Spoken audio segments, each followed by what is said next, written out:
नमस्कार दोस्तों, मैं राकेश मोहन सिंह और आप देख रहे हैं नेक्स्ट 9 न्यूज पॉलिटिकल बाइट। शीतकालीन सत्र चल रहा है। सभी विपक्षी दल सरकार पर हावी होने की कोशिश कर रहे हैं। विपक्षी दल सरकार को ये याद दिलाने की कोशिश कर रहे हैं कि साहब, आप सत्ता में सिर्फ आप अपना राजनीतिक विस्तार करने नहीं आए हैं। देश के भीतर आपकी एक और बड़ी जिम्मेवारी है कि देश की समस्याओं को कैसे निपटाया जाए, ये भी आपको देखना है। 5 राज्यों के चुनाव संपन्न हुए। 3 हिंदी भाषी राज्यों में भाजपा को प्रचंड जीत मिली। भाजपा इस जीत से गदगद भी है, लेकिन इस जीत के पीछे कहीं ना कहीं बेरोजगारी, कुपोषण, महंगाई, भुखमरी जैसी समस्या फिलहाल तो छुप गई है, लेकिन समानांतर भाजपा सरकार की जीत के साथ चल भी रही है। भाजपा पार्टी की जीत के साथ चल रही है। सरकार को इस पर भी ध्यान देने की आवश्यकता है। विपक्ष का काम है कि सरकार का ध्यान इस तरफ केंद्रित करे जहां सरकार से चूक हो रही है। विपक्ष ये काम कर भी रहा है, उतनी तेजी से भी नहीं, लेकिन विरले कर रहा है।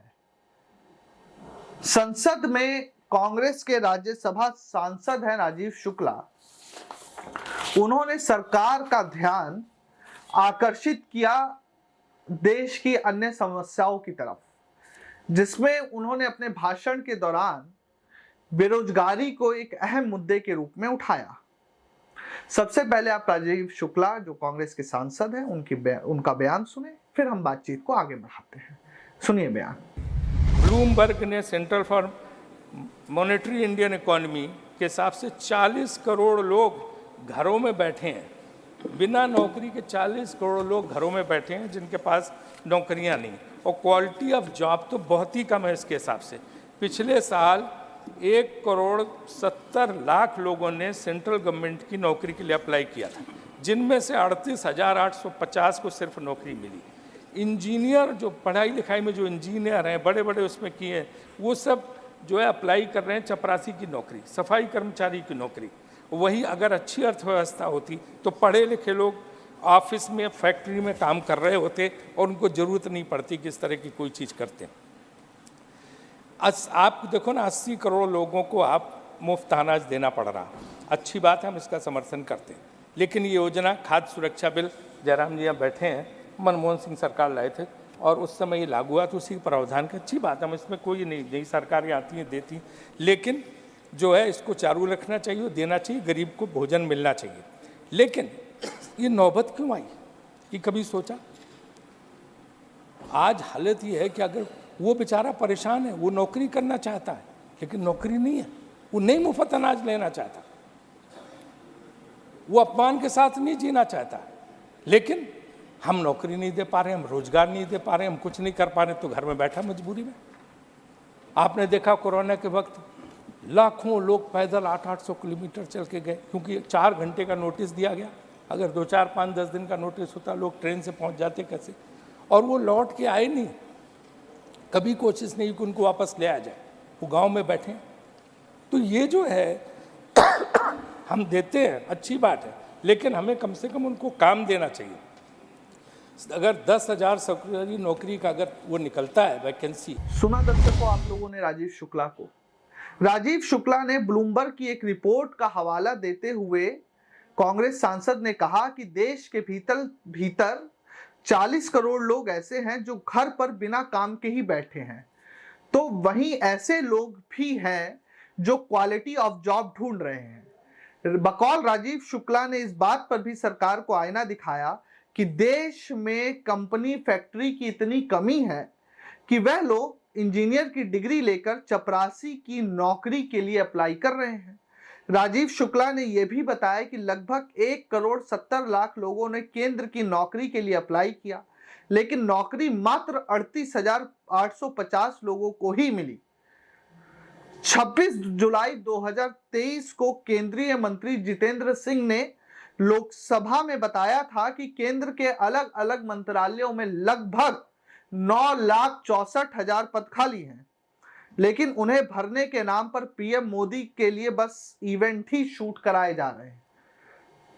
नियुक्ति पत्र बांटने के नाम पर दर्शकों 2014 में पीएम मोदी ने कहा था कि अगर हम सत्ता में आए तो प्रतिवर्ष 2 करोड़ लोगों को रोजगार पहुंचाएंगे। लेकिन असलियत यह है कि पिछले 9.5 साल में मात्र 9 लाख लोगों को ही रोजगार दे पाई सरकार। बदले में काफी बड़ी संख्या में लोग बेरोजगार हो गए हैं। दिहाड़ी मजदूरों की बात करें तो 9 करोड़ 13 लाख लोगों के सामने जीविका का संकट उत्पन्न हो गया है। ये ऐसे लोग हैं जो प्रतिदिन कुआं खोदकर अपनी प्यास बुझाते हैं। इनमें वैसे लोग भी हैं जो कोई छोटा मोटा व्यवसाय कर बमुश्किल प्रतिदिन का भोजन पानी का जुगाड़ कर पाते हैं। मीडिया या नौकरी पेशा यानी मझोले किस्म के प्राइवेट सेक्टर में काम करने वाले करीब 1 करोड़ 78 लाख लोग अब पूरी तरह से बेरोजगार हो चुके हैं। तो वहीं दूसरी तरफ राजद के सांसद मनोज झा ने भी सरकार को महंगाई पर आईना दिखाया। राजद सांसद मनोज झा ने क्या कहा, पहले आप उनके पूरे वक्तव्य का कुछ अंश सुनिए, उसके बाद हम बातचीत का सिलसिला आगे बढ़ाते हैं। मोशन मुफ्त। माननीय सदस्यगण, इस बिल पर बोलने वाले माननीय सदस्यों को मैं आमंत्रित करूं। इसके पहले एक announcement. I have to inform honorable members that the Business Advisory Committee in its meeting held today, that is on the 4th December 2023, has allotted time for government legislative business as follows. Number 1, consideration and passing of the Chief Election Commissioner and the other election commissioners appointment, conditions of service and terms of office bill 2023, 6 hours.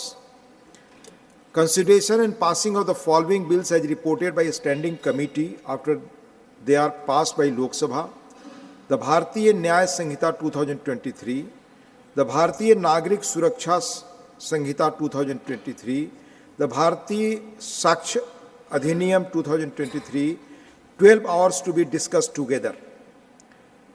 Consideration and passing of the Central University Amendment Bill 2023 after it is introduced, considered and passed by Lok Sabha, 2 hours. Consideration and return of the appropriation bills relating to following demands after they are passed by Lok Sabha: first batch of supplementary demands for grants for the year 2023-24 and second demands for excess grants 2020-21, 6 hours to be discussed together. Now, list of speakers.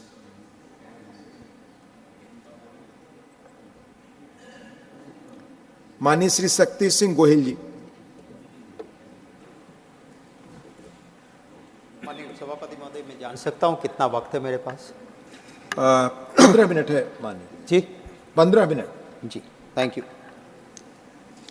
माननीय उपसभापति महोदय, ये bill जब लाया गया है और mover of the bill मंत्री जी ने कुछ इतिहास, कुछ ऐसी बातें रखी है यहाँ पे, मैं ज़रूर ये कहूँगा कि डाक सेवा उत्कृष्ट परिकृष्ट बनी। दर्शकों, सुना आप लोगों ने, राजद सांसद मनोज झा ने कहा कि आपके पास फॉरेन एक्सचेंज रिजर्व कितना ही हो, पर कैपिटा इनकम कितना कैसी भी हो, आप दुनिया की कितनी ही बड़ी अर्थव्यवस्था क्यों ना हो, लेकिन महंगाई का आकलन आप इस बात से कीजिए कि गरीब की थाली में दाल की स्थिति क्या है, सब्जी कितनी तरह की है, चपातियों की संख्या क्या है, चावल है कि नहीं।